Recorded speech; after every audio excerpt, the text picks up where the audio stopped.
How many languages do you know? Well, you know at least 3 of them. Good news if you're French. Well, I don't talk about English or Spanish. I'm French. Now, I'm talking about the communication languages. You know, verbal, vocal, and that stuff. Well, you know that. Now, knowing the language is one thing. Speaking the language is something else. See, for example, the Kennedy-Nixon debate in 1960. The polls conducted after Kennedy, after the debate, gave precedence to Kennedy. Nixon, yet, was heard on radio by many people, and people on radio thought that Nixon was the best. Why? Because the voice, actually. This is how Nixon looked on radio, you see? That's fine with him. That's how his luck went that far, you know, because his verbal and his vocal were right. And the vocal language is quite big, actually. There's a full vocal dashboard, tempo, texture, modulation, intensity, volume, and so on. But as I said, verbal and vocal, they make 45% of the overall impression you give on people. What about the 55%? Well, it has to do with the body language.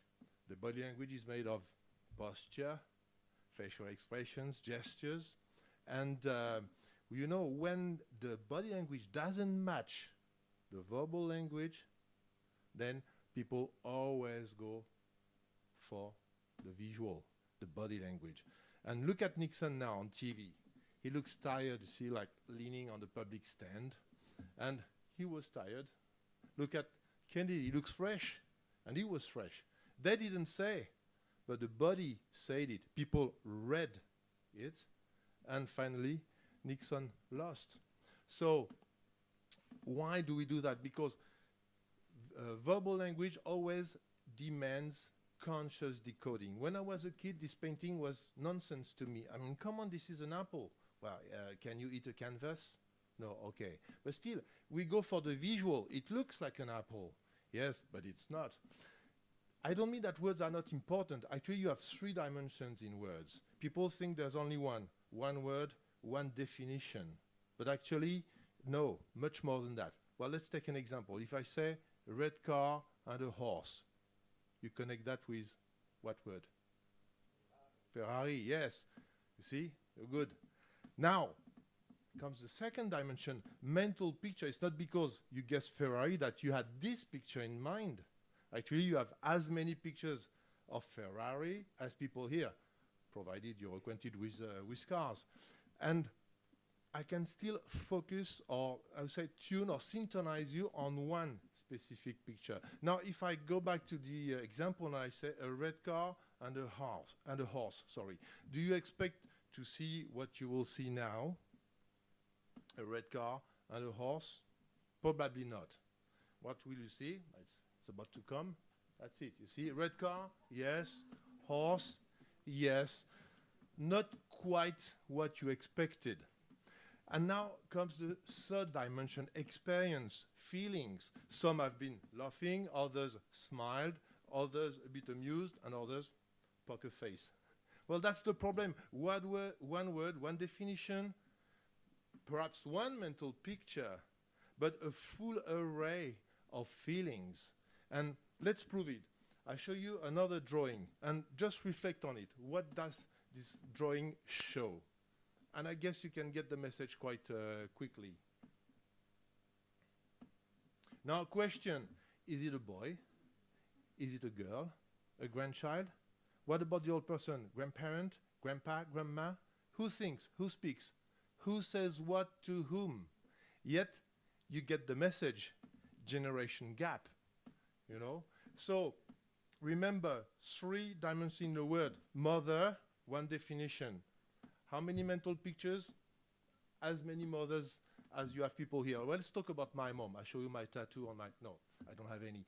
But you can talk to my mom. You can get advice from my mom, but you will never feel what I feel as being the son. Not even my twin brother. Well, actually, I don't have any.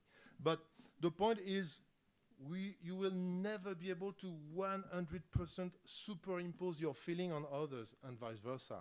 Now, let's talk at last a bit about visual communication again. Let's go back to visual communication. You know The Little Prince, Saint-Exupéry, one of the greatest communication books. This guy is an astronomer from Asia Minor, and he makes a wonderful discovery. Now he goes to France, rush to talk to his friends, the scientists. But now look at the guy, I mean, with the Ottoman folk garments. He looks like a clown. I mean, who are you to come and teach us about this? Out. So the person leaves. But now 12 years later, he comes back. He looks old, he looks gray, and he's dressed up in a formal suit. And now, wow, that's great. What a great discovery. You're one of us. Praise to you. Now you do belong. But in the meantime, 12 years have been vanished in the air for scientific advancement for mankind.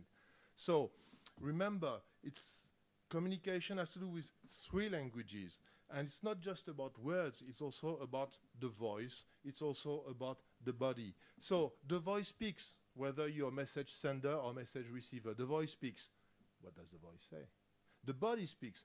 What does the body say? Because actually it's easy to decode words. You can even understand what a parrot says, right? Now, does a parrot really mean what it says? Well, the same with the visual. What you see is not actually what you see. It's not even a parrot. Look, it's a painted woman. See? I told you, the body speaks. Now, will you decode it?